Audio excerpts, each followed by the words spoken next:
folks, welcome this afternoon. I'm here with Barry Clark, author of Winning More Sales and Selling Made Simple, and we're going to talk about selling. What happened was when we ran one of the very first sessions of Connect and we were talking about how to get people to get in touch with you, people started saying, yeah, but what then? When we're in touch with people, what do we say to them? And Barry and I agreed to do a session because that's exactly what you do with people, isn't it, Barry? Help them to understand what to say to people. Absolutely. That's thanks for the seamless intro, Stefan. Very much it's about helping people to keep those conversations going, excuse me, and helping them to develop the skills and, importantly, the confidence to then move the hi, I'm Barry, how are you, into a more meaningful conversation with the objective fairly quickly of actually being able to talk about the potential of doing business together. Because ultimately, through our networking connections, through our business development activities, our ultimate goal is to find new clients, to find great people to work with who we can genuinely help and make a difference for. And our ultimate goal, and we really shouldn't lose sight of this or be embarrassed to say it, is, we're looking to forge new relationships with people that we can really help, and ultimately we can grow our business and our client base and make a bit more money. I think it almost feels like selling is, people are sometimes embarrassed about it. I think you just used the word there, that people get embarrassed about the reason why we start a lot of these conversations. But in business, a lot of the conversations that we start are supposed to lead to the till ringing at some point. And I wonder why you think people are embarrassed about that. Interesting. And, a lot of the people that I speak to on a daily basis, they have a real emotional hang-up about the fact of being seen to make sales, to generate invoices, to generate a profit through their business. And on that kind of psychological level, on that mindset level, I often have conversations with prospects and those who go on to become clients of helping them to feel comfortable about, I'm going to provide you with a service. Yes, you are going to invest money in me, and part of that money is going to generate a profit into my business. So many people seem to be embarrassed about the word profit. And, I think it's really important, the work that I do with small and bigger business owners, to understand there's nothing to be embarrassed about profit. Every business needs to be generating a profit. There needs to be, some money left over in the bank account at the end of the month. Excuse me. There's got to be some money left over at the end of the month after you've paid the bills and paid yourself, so that you've got some cash reserve in the business. It's something we often talk. I'm based up in Scotland. I'm based near Glasgow, and particularly, regionally around the west of Scotland, there is a kind of undercurrent of, we shouldn't talk about profit. We shouldn't be seen to be profiteering from what we do when running our business. And I find it absolutely fascinating, and spend a lot of time helping people to overcome that blockage. I think I'm just reading the questions as I'm speaking to you. And so, Sylvia's asked a brilliant question straight away. So Sylvia Coletto asks, do you think that the embarrassment comes from the perceived reputation of what salespeople do? I'd be really interested if, based on what you've just been saying, if you'd answer that, Barry. I think a lot of it does. I think so many people that I talk to, and this will be a familiar phrase to you, Stefan, so many people that I talk to, they tell me that they can do more sales. They tell me that they want to do more sales. But so many people also tell me that they feel nervous and embarrassed about entering into a sales conversation. And I think there is this perception of, we've all encountered the pushy, overbearing, we stereotype these kind of salespeople as the double glazing, as the used car salespeople. In your world, you're probably familiar with, Stefan, estate agents have quite a number of labels applied to them. And I think often that is based upon the kind of old-fashioned, outdated pushy, aggressive sales techniques of, we won't invest any time in actually attracting clients to us who are going to find our products and services of use, of value, and of interest. We'll just try and flog our products to anybody, seeing any and every person that they interact with as being a punter who can be a source of money for you. And, it's such an outdated style of selling. And I would challenge whether it ever actually really worked very well. I don't believe it ever really did. In today's world, it absolutely doesn't work. Does not work at all. Our the population is better educated, is more informed. They have access to limitless information at their fingertips, which they never had 20, 30 years ago. The consultative, engaging sales process is far more successful in today's world than that kind of aggressive, persuasive sales approach. And we've seen the caricatures, the Dell Boys, the Arthur Dailies in TV characters of those pushy, relentless salespeople. Now, an awful lot of people that I meet in my day-to-day work, they're very worried about being perceived as that kind of Del Boy, Arthur Daly type character. And as a funny thing happens psychologically in our brains, so much of our activity is driven by our subconscious mind. And you'll find reams and reams of research and writing about our conscious and subconscious mind. Our subconscious mind plays a nasty trick on us, that if we're fixating on a thought of, I don't want to be that pushy, aggressive, hard salesy salesperson, guess what? Our subconscious mind will actually turn us exactly into that character, because our brains really struggle at a subconscious level to process negative thoughts. So if you're thinking, I don't want to be that pushy salesperson, guess what? Subconsciously, your brain will drive you to actually act and behave in exactly that manner. So one of the upfront things I do with people is actually overcome those fears and concerns about being perceived as that kind of pushy, aggressive salesperson, because it just doesn't have to be that way. And I very easily achieve that by presenting a much more professional, consultative approach with people of, let's actually attract the right kind of customers in the first place. Let's spend a bit of time and effort getting to know them, understand what their business is, understand the problems, the challenges they've got. And then, hey, guess what? With some of those people, I'll be able to demonstrate to you that my product or service is the solution to the problem that you've got. So I'm not selling to you at all. Sally asks rather, and then I'm going to talk about something else in a second, but Sally asks, can the problem also be that people don't properly understand what their product is and its potential unique selling points? I think that's a really, for a lot of people in small business, in consultancy business, like an awful lot of people in the room are, people often don't actually understand what their actual business is, what problem they're solving is. Yeah, absolutely. I think I'd even take that a little step further, Stefan. I think for many people who are at the early stages of a consultative support business, there's a little bit of desperation there that we want to get our first clients on board. And I think there's a bit of, I can help you with whatever the problem is that you've got. Doesn't really matter what your problem is. I'll find a solution to it.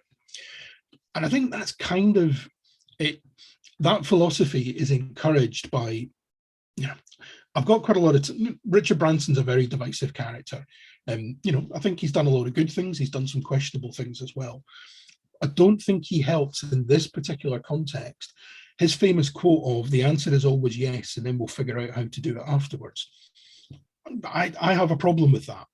I understand why he says it, but I've got a problem with that, because one of the things I've had to learn moving from employment into being a consultant, it's really important. The people that I work with, they've got to have a problem in the first place. If they haven't got a problem that needs solving, I can't really help them. It's then really helpful if they understand and acknowledge that they have a problem. I had to learn early on, I can't help people who don't want to be helped. If they don't want to receive the help, I can't help them. And then in the last 18 months or so, I've been reminded of the third step in that process, which is It's all good and proper to have a problem, and it's really great if you acknowledge and understand that you have a problem, but you've actually got to be motivated to make the change, to do something about it. And if you're not motivated to actually implement the change, I can't help you. So I actually shouldn't be working with you in the first place. So from the early starting point of my consultancy business, I would be seeking out the first and the second of those questions. And then I've been reminded with a particular circumstance recently, my prospective customer has also got to actually be motivated to make the change, or I'm not going to be able to deliver value. And if I can't deliver value, I shouldn't be working with them. So coming back, to Sally's question, yeah, I think a lot of people who need to sell within their business model, they get so fixated about making the sale and earning the money, and forgetting that fundamental question of what is the difference, what's the value that I'm actually going to bring to you as a client. And as I'm saying that, I'm immediately reminded of a situation 2 months ago. A business acquaintance who I've known for a number of years approached me a few months ago. I want a new coach. I want a new coach on my team. I've been working with a coach for a while, and the relationship's kind of fizzled out. It's not the right thing for me. Will you be my coach? Now, it'd been really easy for me to say, yeah, great, absolutely. There you go. There's the contract. Sign up, £500 a month. Thank you very much. But I didn't. I sat and had coffee with that person. I was like, right, help me understand. What do you want to gain from the relationship with me as a coach? And what became quite apparent, actually really quite quickly, they wanted a particular area of help and support. They wanted mindset support, and they wanted somebody to hold them accountable, but on a daily basis. So they wanted that mindset and accountability coach. Now, yeah, I could have said yes, I could have done that, but that's not my area of expertise. The beautiful thing is I know a number of people for whom that is their area of expertise. They're highly skilled in that field and they enjoy doing that work. And my friend will get, I've referred them to someone else, and he's getting fantastic help and support from somebody that specializes in that area. My field is business growth. It's helping people to improve their sales process and their selling techniques, helping people to commercialize their ideas and turn them into reality. So if I'd said yes, I'd have been compromising on my own values, and I wouldn't have been the best person to help that person to get the results they wanted. The amazing thing is, he was blown away by the fact that I said, I'm not the best person to help you. And every time I see him in a networking meeting, he keeps saying now, Barry's fantastic because he turns down business. I think that's unless you're Amazon and you sell everything, I believe that that's quite a measure of who someone is and where they're at in their business, if they're able to turn people away. So when we first started building Connect, I'm going to come back to a couple of points that we've got in the chat in a second. When we first started building Connect, October, November last year, I was very, very keen to sell memberships at all costs. And I got some of the right people in, and you're definitely some of the right people, Barry. But I also made a mistake along the way in being so keen to sell that I ended up selling to the wrong customer, and that became apparent really very quickly. And I've done that in the past when I was keen to sell as well. As I've got more confident with this thing, actually being very clear that I'm approaching the right people for the right reasons, because I genuinely believe that it's the right thing for them to do to join Connect, that has really inspired my confidence in being able to talk about it. So I guess my question is, how do people get that confidence? Because it doesn't come effortlessly to me. Certainly last October, November, I wasn't, I think we may have the answer here, I wasn't very good at talking about this. Now I've had, quite a few conversations with people about it. I've got a lot, that might be the answer. I've got a lot better at talking about it. Where do people get that confidence in actually talking to people about their stuff? Brilliant question. I think it starts with ourselves. So it's about being really honest with yourself and answering your own question of what is it that I'm good at? Where is my area of expertise? Where can I really bring value and help the people that I'm working with to make change, to overcome the problem that they've got? And as a late great friend of mine, who I did a bit of work with a number of years ago, would instill into me, speak to your audience. Speak to your audience in a laser sharp fashion. But don't worry about doing that, because everyone else will still hear your message. But the people who are within your target audience, it will absolutely resonate with them. And they will get exactly the message that you're talking about. And funnily enough, in an indirect way, a couple of years ago, you were able to help me with this, Stefan. And if you wind your mind back, probably about 3 years ago, we did some work on my 40-second intro. And you helped me to come up with a really laser sharp focused, and I can still remember the words to this day. Everybody I speak to tells me they want to win more sales, but they worry about being the pushy, overbearing salesperson. Well, worry no more, because that's what I can help you to overcome. Those words are ingrained in my mind. And the amazing thing is, from the very first day that I started using that intro, a funny thing happened. You know, I'd be in a networking group where I'm giving that intro as we're going around the table, and 2 or 3 people would react, and it would be quite an obvious reaction. And sometimes they'd get a bit flushed, they might look a little bit embarrassed, so sometimes they closed in on themselves.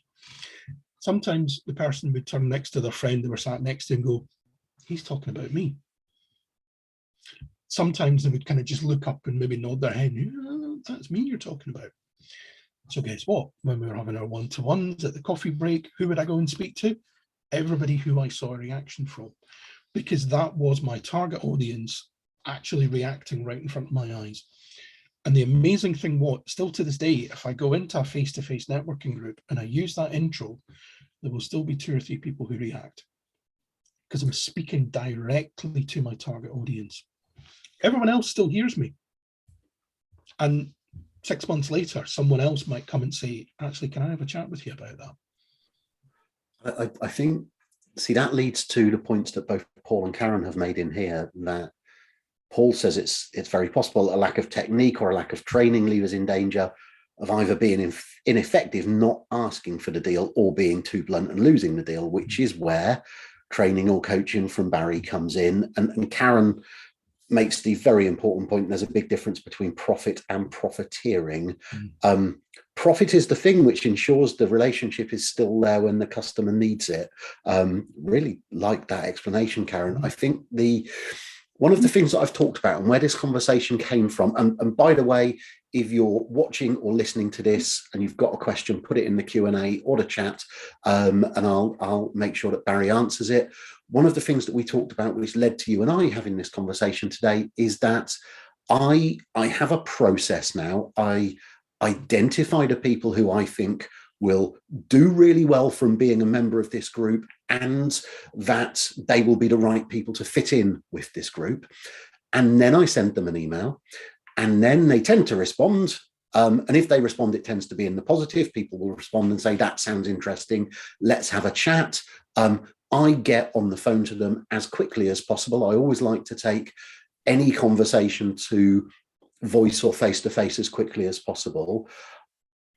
With everyone else doing broadly the same process, that they're putting content out there, they're doing stuff to get people to be interested in what they do, what sort of things should people be thinking about saying once they've actually got that prospective customer on the phone, Barry? Where should people take the conversation then? So there's a number of layers to that question. Fundamentally, the base level is your objective is to keep the conversation going. So once someone has shown even the most basic level of interest, now that might be if you've posted something on social media, they've liked, ideally they've commented, they might have checked out your profile page on LinkedIn or such. If anybody's visiting your profile page on LinkedIn, they're doing it for a reason. They're not doing it randomly. And particularly if you're actively contributing on social media. So there's an immediate opportunity. Connect with that person. Don't wait for them to connect with you. You take the proactive action. Now, connecting with people on social media, and especially LinkedIn, can be quite a controversial subject. There's the whole argument of Do you send a message? Do you just just push on connect? I have a very strong opinion on this, which is, and it's based on fact. If somebody checks out my profile and I just click the connect button, I probably get about 40 to 50% success rate. So, 50-50 chance they're going to connect with me. If I take the effort to send the person a personalized message, hi Stefan, thanks ever so much for visiting my profile page. I see you've commented on a couple of my posts recently, and I'm really interested in what you've been talking about. It would be great to connect with you and carry on the conversation. That kind of message, find your own words. That kind of message, I get about an 80 or 90% success rate. That person will connect with me.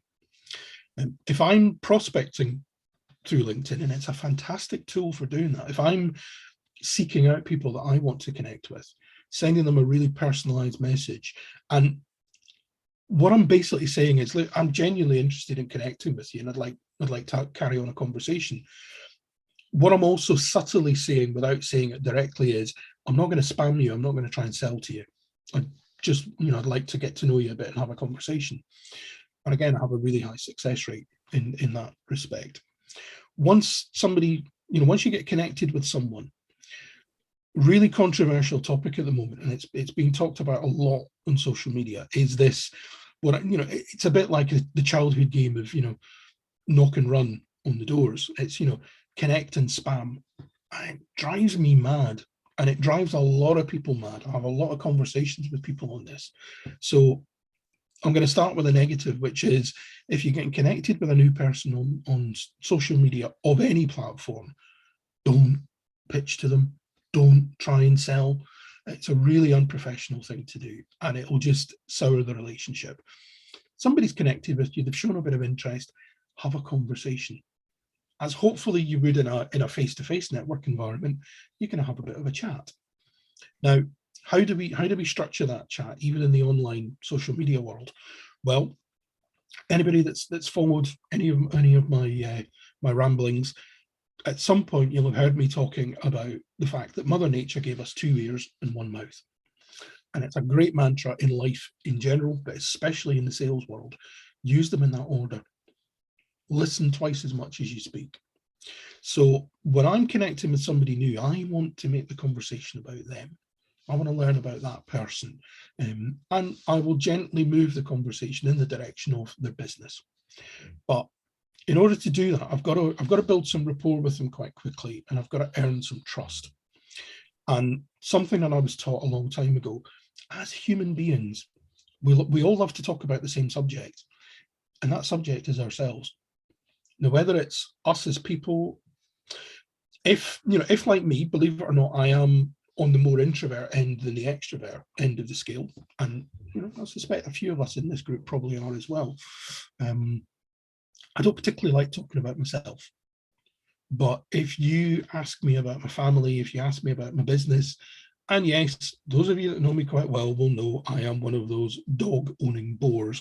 If you ask me about my pet and my dog, hopefully you can't hear him snoring in the background because he's at my feet and he is snoring away. We could hear it, actually, or at least I could a little while earlier. I was hoping you couldn't. He's just discussed now that I've mentioned him. I will happily, often too happily, talk about that.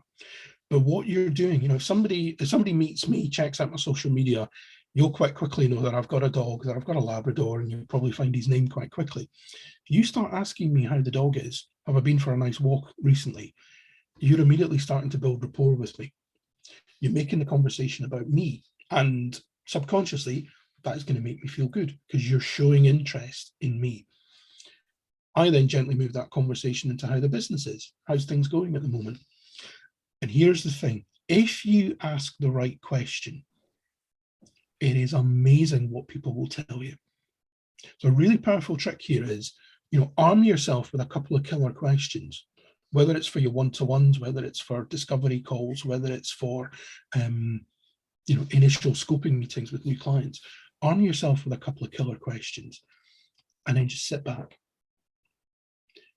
Don't be worried I'm going to pick you up on that really quickly, and it's the reason I'm sort of quietly giggling away to myself here, because in real life, Sharon, my wife, and I are both on the introverted end of the spectrum. And I noticed something about Sharon when we started going out socially. I noticed that whenever we met another couple that we were meeting for the first time or Sharon was meeting for the first time, Sharon would say, "How did you two meet?" And it was so brilliant. Sally Green is asking, can we have an example of a killer question? I think I'm giving you an example of one in real life, outside of business life. But Sharon would say, "How did you two meet?" We didn't have to say anything for the next 20 minutes because people would say, "Do you know there's a funny story?" Yeah.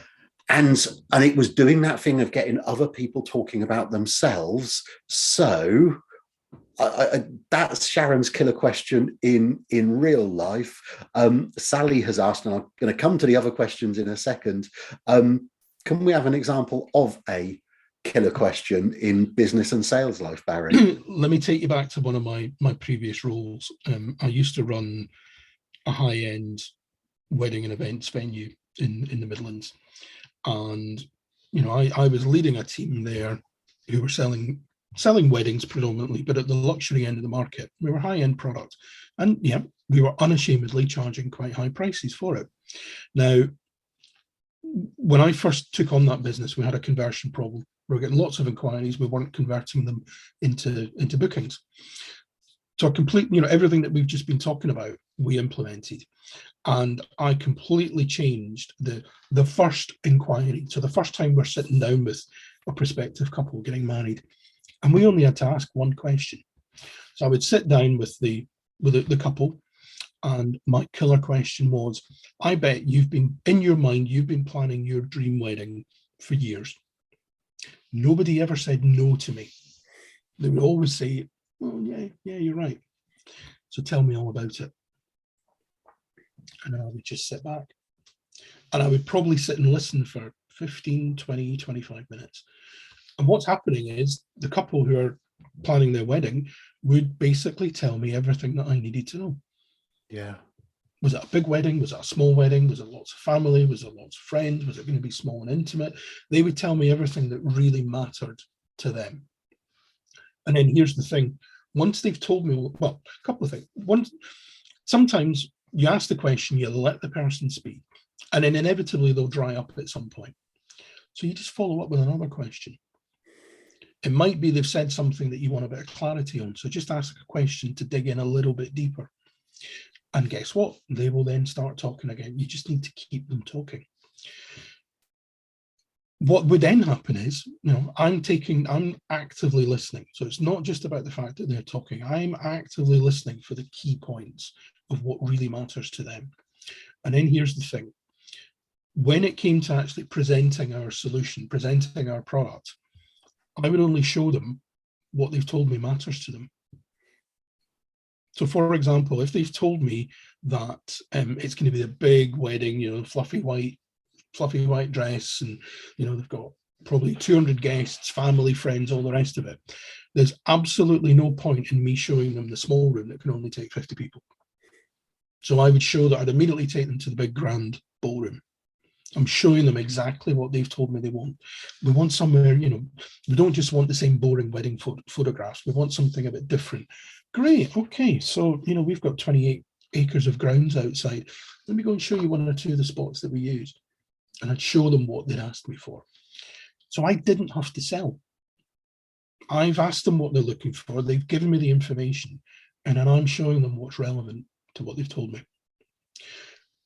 Today, when I'm having a discovery call with a client who wants to talk to me about sales coaching or about business mentoring, I use exactly the same process. Asking one or two really killer questions so that they share with me what's important, what are they really looking for, what do they not want, what kind of approach do they want, and I tease that information out. Then I don't have to pitch to them. I simply have to answer the questions, and I will be as direct as saying, early on you told me this is really important to you. Let me show you how I do that. You told me earlier on having your challenge in your business is that you're getting lots of inquiries, but you're not converting them into confirmed sales. So let me talk you through a business that I worked with a couple of years ago who was inundated with inquiries, but actually they were only converting about 10% of them into money in the till. We worked with them, and within 3 months, we'd already had them up to converting at 40% of their existing inquiries. So it's about really understanding what's the problem, what's the challenge, and then, okay, here's why I'm the best person to fix this for you. I think it's to pull up on that. I think to answer Sally's question a little bit more as well, it really depends on what your business is as well, Sally. And I think you know this already. I'm going to come to your other question in a minute. When people came into the shoe shop that I worked in 1983 in Cornmarket Street, you know where that is, Sally, we assumed that people were coming into a shoe shop because they had half an interest in shoes. So once they hung around for a bit more than 30 seconds or so, we would say, is there anything in particular you're looking for today, sir? I worked in the gents department. It was 1983. Any particular occasion that you're buying shoes for, or are these everyday shoes or shoes to wear to work? What is it that you're looking for? And then people would tell us. When I went and sat in someone's house a few years later as an estate agent, we would start by asking, so why are you thinking of selling? And people would start to give us the answers, because then you could follow up and say, oh, so it's a work move. Is there a particular timescale? Do we need to sell particularly quickly? Oh, you want to buy the one across the road? You're going to need to sell quickly, aren't you? Because it's a popular house. The first question would lead us to the other questions. So the context, why are people in your shop? That leads us to the other questions. Sally, and I'm going to come to Paul Orangetree's question in a second. Sally asked another question earlier.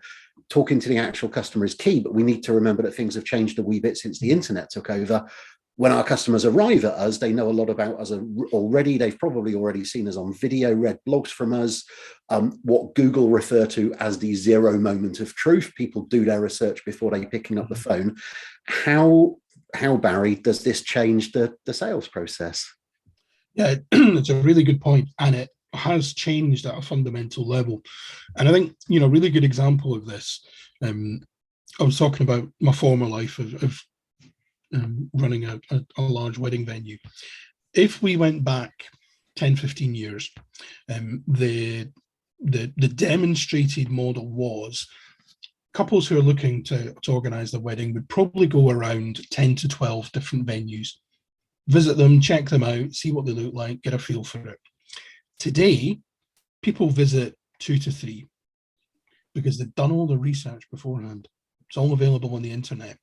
They've already shortlisted, and what we now find is that people visit 2 or 3 venues. Be interesting to get Paul's take on this. He can probably corroborate from the automotive world. A very good friend of mine works in the automotive world as well, and tells me that the customer journey when they're looking to purchase a new car has completely changed. We used to walk in the door of the dealership, often a bit reluctantly, but we'd walk in the door of the dealership waiting to be sold to. But again, we might go around 6, 7 different vehicles. You might look at a Mercedes and a BMW and an Audi, or whatever level you were looking to purchase at. Now, the customer does all that research at home. And in many cases, the customer will walk into the car dealership better informed than the salesperson in the dealership in terms of the horsepower and the capacity and how big is the boot, and can I get my golf clubs in there? I remember the day when people used to carry their golf clubs around with them, go into a dealership and physically try and get the golf bag in the boot. Thanks to the internet, we don't have to do that anymore. In my case, is the boot big enough to get my dog in? So that's completely changed the whole sales process, because now, rather than, in some cases, rather than having to qualify the customer and find out what those challenges are, actually what we're doing is that we're clarifying. So we'll probably find the customer's already got a very high level of knowledge, and our challenge is, right, have they got all the information correct? Are there any supplementary questions that we just need to help them with to reassure them, to give them the validation that they're making the right choice? And the fact that most of our customers are not going around nearly as many options they've already shortlisted you. So actually, when they walk through the dealership door to look at the new Mercedes model, or they walk through the estate agents because they want to know about 23 Acacia Avenue, they've already checked it all out at home. And actually, they've already started to vision themselves living in 23 Acacia Avenue. And if anything, they're now looking to qualify out any of the things that they're not quite sure about. It is what Google described as the zero moment of truth. People are doing all of that research before they ever get to you. And a really positive thing about the zero moment of truth, as you say, Barry, people are only visiting a few venues. People are much closer to the buying decision at the point at which they actually speak to you now, because they've done a ton of research beforehand. I'm going to come back to Sally's other question a bit later on, but Paul's question is that, do you think there are some people who should just avoid sales situations? Should some people just never try to sell? I've got my own view on that, but I really would like you to answer, Barry. Interesting. I probably wouldn't go as far as to say that some people should never try to sell, because on a fundamental level, I think all people have it within them to learn the sales process and how to engage customers in a sales conversation. But I would certainly agree that some people are more suited, they have the personality traits to be better at that role than perhaps some other people. To me, what are the important traits if there is such a thing as the ideal salesperson? What are the personality traits?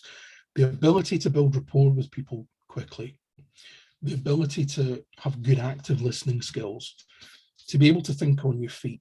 That if the potential customer in front of you asks you a killer question, then actually you can think on your feet and react to it in a positive way to keep the conversation going. And I've got a great example of that. This time last year, my better half was buying a new car. As we've just discussed, there was days and days of research went on at home, flicking through the tablet, knew what kind of car he wanted to go and get. We were then at the stage of, right, are there any in Glasgow? Are there any in Edinburgh? Let's have a look. Narrowed it down. We found the car that he wanted, and it happened to be at the local Audi dealership near where we live. Arranged an appointment, went to go and view the car, and it would be safe to say, to cut a long story short, the salesman cost himself a sale. There was no way that either of us were going to buy a car from that individual. And it came down to, my partner had a customer objection. There was an aspect of the car's history that he wasn't happy with. Now, this was a approved used Audi. I think it was about 6 months old.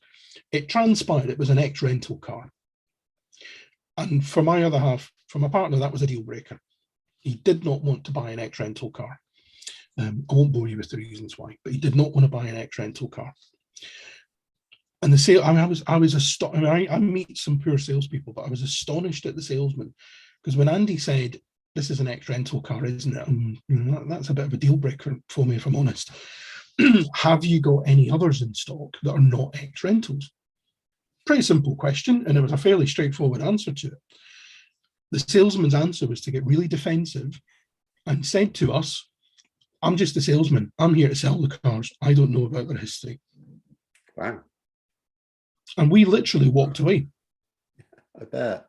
We literally walked away and got back on the internet, found another Audi A3 that happened to be in Edinburgh, and funnily enough, from the same franchise of dealerships, but different branch, different salesperson, and the buying experience could not have been more different.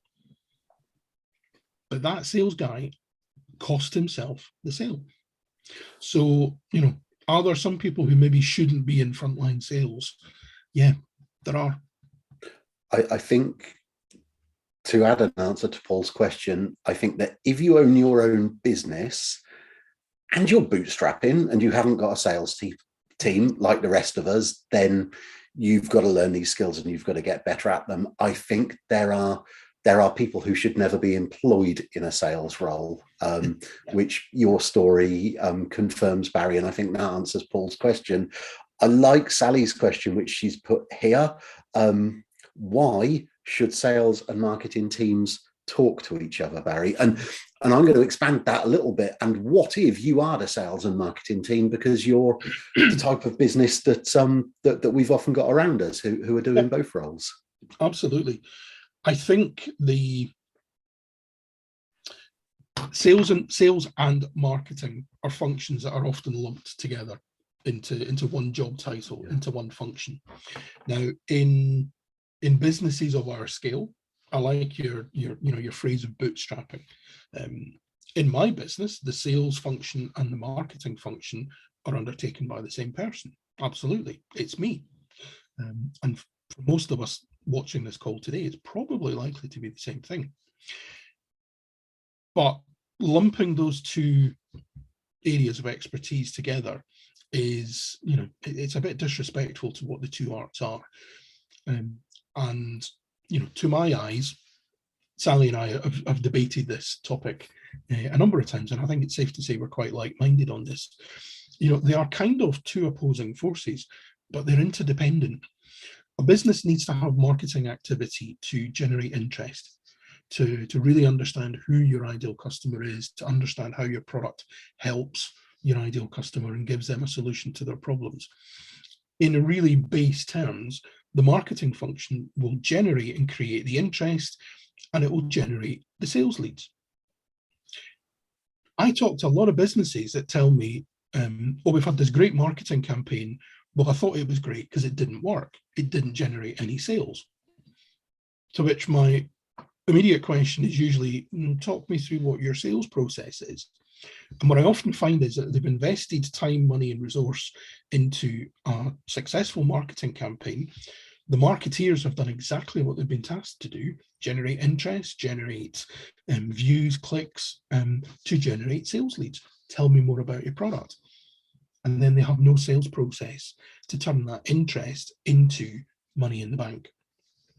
Equally, we've all met the kind of people who, the second you walk into any kind of business event, who are there pitching you at the front door, relentlessly trying to sell you their product, irrespective of whether you actually have any need, want, interest in the product. We've all met those people. That's a business that's got a sales process. Now, questionable how effective the sales process is, but they've got a sales process of some form, but they're missing the marketing activity to understand who their customer is, to do some profiling, to do some communicating, and to generate real interest. So the two have to work really closely together. Marketing in itself will not grow your business. Developing a sales process in isolation will not grow your business. But put the two together, and that's the secret sauce. That's where the magic happens. When you're generating interest, you're really understanding who your customer is and how you help them. And then you present in a non-pitchy, non-salesy way, here's how we can help you. Here's how we've helped other people in similar circumstances to you. Shall we have a chat about how we can help you? It is utterly borne out what you've just said by my experience in the last 3 months. I initially thought that marketing would make sales for Connect, that I would send out emails and I would have a website set up with a join here button and people would go through. The sales process has evolved, that I do the marketing, that generates a positive response by email, I'm interested, and then there's a 20-minute to half an hour phone conversation after which people join. People still need and want to have that conversation with me, and I think we're selling more since we are definitely selling more, since I started doing that. But it's interesting, it's only by practice and getting it wrong at first, even 15 years in for me, that I worked out that we needed to have a proper sales process to follow the marketing process to sell memberships of this group.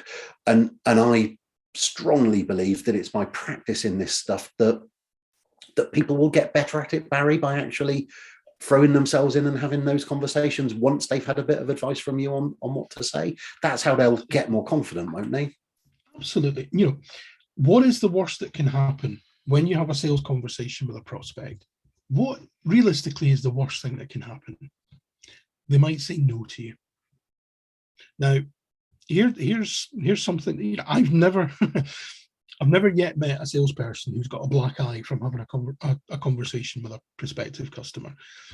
I've never had to be, this might sound a little bit flippant, I've never had to go to the funeral of a salesperson who's been murdered by a customer because they had a sales conversation. The worst that's going to happen is the person might say no to you. But here's the thing. Some people have to say no to you. Now, I know of some of my contemporaries who will, they will engage with new clients by encouraging them to focus on what I call the open doors.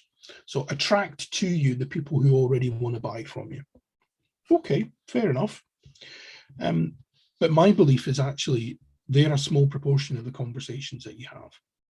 So the way I like to communicate it, for every 10 conversations that you have with inquiries with prospective customers, I reckon 2 in 10, so 20% of the conversations you're going to have with people will be with people who are at the point where they're ready to purchase from you, or they are very, very close. It's what I call pushing on the open door. They're pretty much there. You just need to have a very brief, short conversation and the purchase is done. At the other end of the scale, some people will never buy from you. And for a whole host of reasons. They might just be window shopping. They might be competitors who are researching what you do. There might just not be the personal link. You've not been able to build rapport with that individual. Maybe they just prefer what someone else does. And we've all got competitors. We've all got people that do things similar to ourselves. So equally, I reckon 20% of the people that you speak to will never buy from you. And unlike a lot of sales coaches, sales trainers, I actually encourage you to identify those people and compassionately, professionally filter them out, because they're never going to buy from you, no matter what you do. Some of my contemporaries would say, you can always turn them into a customer. I don't believe so. So how to make the best use of your time? Compassionately, professionally filter them out. And that leaves us 60% in the middle. And a lot of my contemporaries overlook the 60% in the middle. And I actually think that's the really important bit, because the 60% in the middle are people who are not ready to purchase from you, but there's a high probability that they may well purchase from you with a bit of work, with a bit of effort, and with a bit of time spent with them. That's the prospects who have some customer objections. I don't like the color scheme. That car's a bit big. The house, I was really looking for something with a bigger garden. But they're not dismissing it. They're not discounting you straight away. With a bit of time, with a bit of effort, with implementing the techniques and the processes that I share with people, what if you're able to turn 50% of that category into clients who are going to say yes? As a consultant, if you can turn 3 out of that 6 into new clients who are coming on board, add into the 2 out of 10 who are ready to buy from you anyway, you've more than doubled your conversion. But so many people overlook that category because it takes a bit of effort. It takes some work. It takes knowing the techniques and the way to steer the conversation that you can address head on and overcome the objections that the customer might have. The really successful salespeople are the ones who learn those methods, can be empathetic, and who take the effort to turn the "I'm not sure, I need to think about it" into "Thanks for that, Stefan. I'm ready to say yes now." It's such an important point, and it's that thing that you and I have in common that we talk about, that in networking, so many people focus themselves on delivering a killer 60 seconds and only focusing on the people who want to buy from them as a result of that. And what about everyone else that you meet? They might not be ready now, but they might in future. And keeping the conversation going. I've really enjoyed talking to you, as I always do. We're coming towards the end of our time now. As a very last question, Barry, where can people find out more? Where can people buy the books and so on? Where can people get hold of you if they'd like to take some advice from you? Great. Thanks for that, Stefan. Easiest, most straightforward way, you'll find me on LinkedIn at Barry Clark MIH. The business name ultimately is Dunedin Consultancy. You'll find me online at dunedinconsultancy.co.uk. And from there, you'll find links. You can buy the books directly from me. Equally, they're also available through Amazon, whether you like the old-fashioned printed version or if you're a modern bod and you prefer Kindle. Members of Connect, you'll find me Mondays and Thursdays within the group. And as I always say to people, I love having, whether it's a real coffee or if it's a virtual coffee, as a wise person once said, every big opportunity starts with a small conversation. And I'm always happy to have conversations with people. And you know what? With no level of expectation. If I can help you today, you might come back to me in a few months' time and we do some work together. I'm always happy to have a chat and see how I can help people. Brilliant, Barry. Thanks ever so much for talking to us this afternoon. Cheers.